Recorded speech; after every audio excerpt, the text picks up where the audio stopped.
with is starting in that phonemic awareness category. So that is phoneme is sounds, so the sounds of words. So we're going to increase our awareness to specific sounds and words. We can begin targeting this area by looking for the initial sounds of words and hearing which ones match. So I have some pictures that are familiar to students, and I would show them and say, okay, we have bike, fish, and bat. Let's listen to the first sound in the word. What do they start with? Let's hear.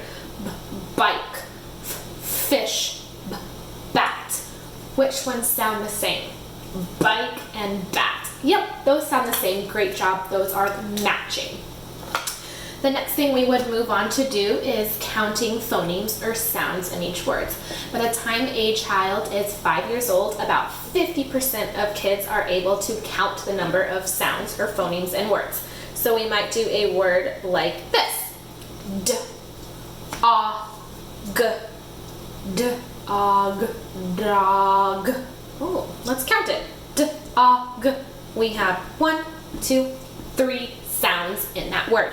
I flip this over just because I start differentiating a little bit between vowels and consonants. I don't teach this yet at this point, but I just flip it over just to kind of identify something different. We could do another word like sh, oo, sh, oo. How many sounds are in that word? 2 sounds. And the last example for this one would be sh, sh, fish. Let's count it. 3 sounds. 1, 2, 3. Ish.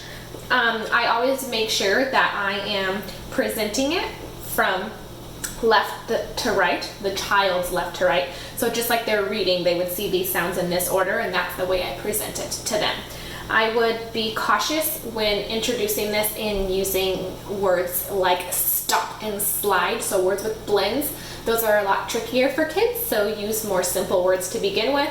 Once they have been able to solidly count phonemes of like 2, 3, maybe 4 letter or sound words, then introducing some blends. So st, op. Kids will often just put st together and not break it apart to count that. So that's why that's a little bit more tricky, but not too hard to do, but just work on those simpler words to begin with probably, and then introduce some of those blends. So again, this is our next step of phonemic awareness, and the next categories that we do will also continue along on this phonemic awareness level.